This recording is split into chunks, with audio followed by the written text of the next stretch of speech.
Welcome to the 10-Minute Bible Hour podcast. Right now, we're going through the entire Bible to understand it as one big, cohesive story. We're covering one book each day, and this one's about Colossians.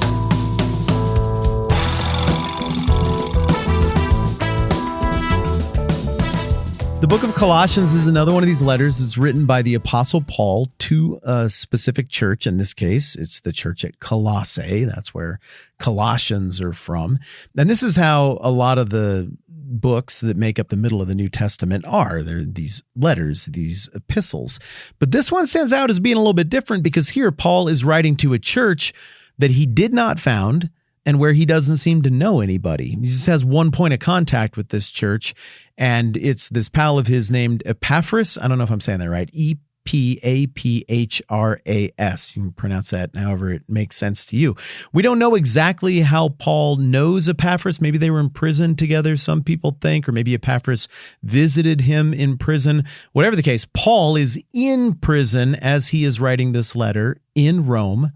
And he has heard somehow about what's going on half a world away out in Asia Minor, modern-day Turkey, at this little church in Colossae.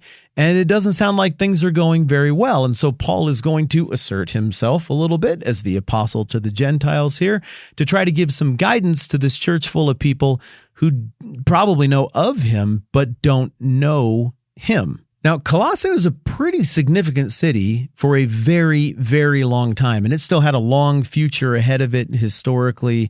After this letter got delivered, it still had another 1,000+ years of thriving, or maybe I should say hanging on, before it finally got gobbled up by the comings and goings of history. But looking backwards, Colossae was hundreds, maybe thousands of years old by the time Paul is writing this letter.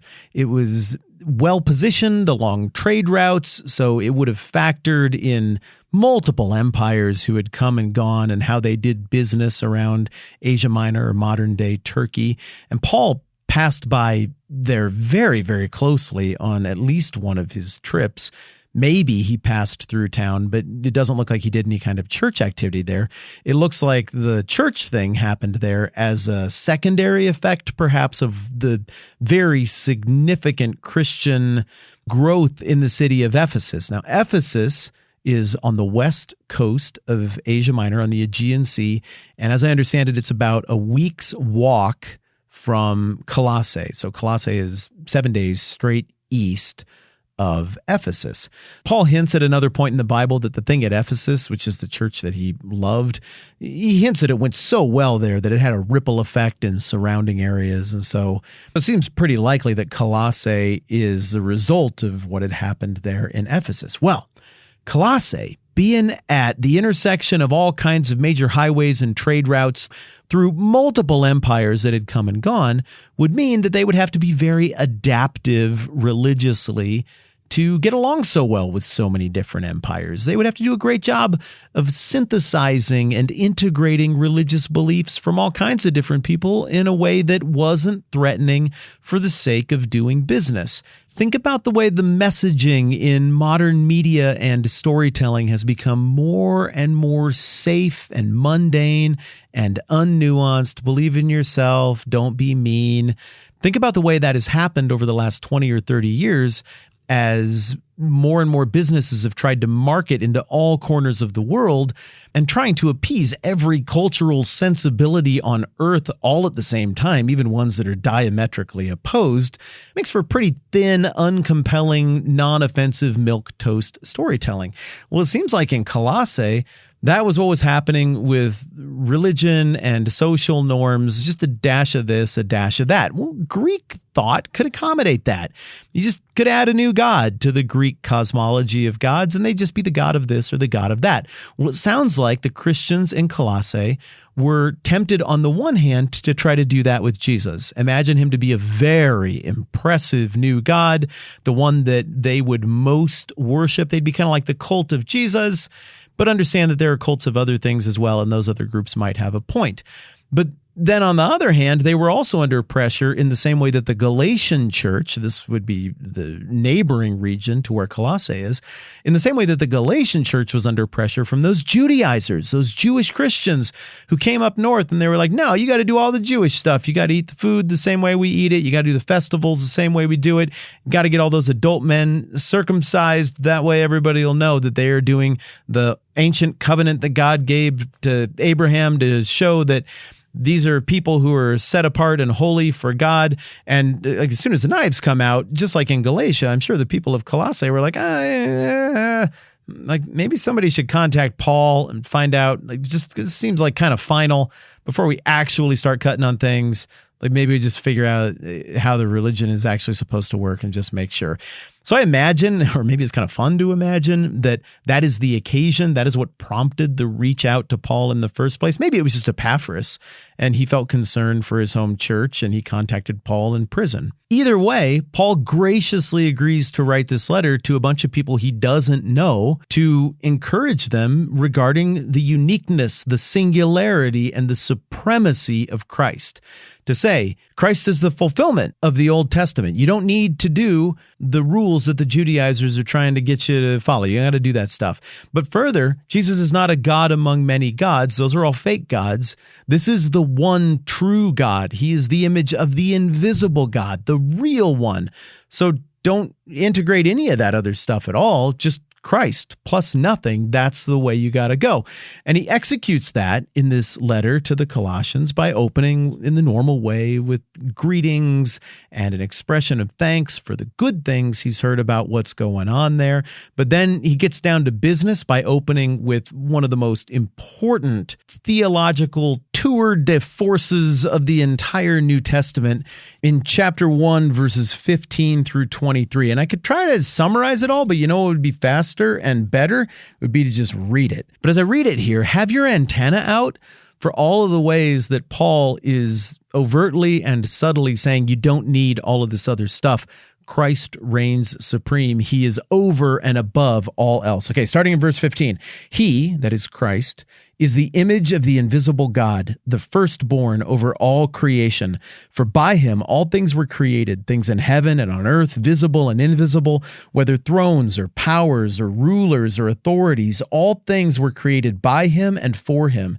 He's before all things, and in him all things hold together. And he is the head of the body, the church. He is the beginning and the firstborn from among the dead, so that in everything he might have the supremacy. For God was pleased to have all his fullness dwell in him, and through him to reconcile to himself all things, whether things on earth or things in heaven, by making peace through his blood shed on the cross. Now he pivots into the implications of that very briefly. Once you were alienated from God and were enemies in your minds because of your evil behavior, but now he has reconciled you by Christ's physical body through death to present you holy in his sight, without blemish and free from accusation, if you continue in your faith, established and firm, not moved from the hope held out in the gospel. This is the gospel that you have heard and that has been proclaimed to every creature under heaven, and of which I, Paul, have become a servant. We almost don't even really need to cover anything else in this book because you get it. That is the thesis statement. That is the theology that undergirds all of this. That should be enough in and of itself to clarify all the other questions that are plaguing the Christians here in Colossae. From here on out, the rest of the book really is just Paul saying, in light of that, this is pretty obvious.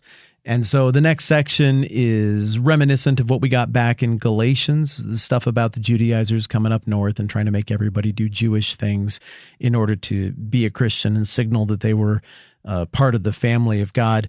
Paul's response is shorter and simpler here, but the gist is, again, that Jesus is the fulfillment of all of that stuff, and that God has made a new family of faith and replaced the old dead heart that can't help itself with a new life and a new heart that is in Jesus, made alive in Jesus. And this multi-ethnic family was always the plan, going all the way back to Abraham. And indeed, if Jesus is the true God who is supreme over all else, supreme over rulers and authorities and thrones and culture and religion and everything else, then such a God who is ruler of all the world and all the peoples must be represented in the church. This always had to be a multi-ethnic, multicultural family of faith, or else it's just another regional God. But this isn't just another regional God. This is the real one, the actual one. The point is, Christ Jesus, God in the flesh, is the chief reality. Indeed, he holds creation existence and reality together as its author and as its sustainer, and therefore he defines what reality is, and that trumps even the things that the people in Colossae might imagine were the bedrock of social assumptions. No, Christ is the foundation and the bedrock of social assumptions, according to Paul in this book. When you visualize the book of Colossians, picture Jesus, the image of the invisible God. When you think about the theme, reflect on the nature and supremacy of Jesus. And if you don't have time to read the whole thing, go back and read chapter 1, verses 15 through 23 a few times over for yourself. And with that, congratulations on leveling up Colossians. Next time around, 1 Thessalonians. I'm Matt. This is a 10-Minute Bible Hour podcast. Let's do this again soon. This podcast is supported by many of you at patreon.com/the TMBH podcast. We're grateful because it supports our family.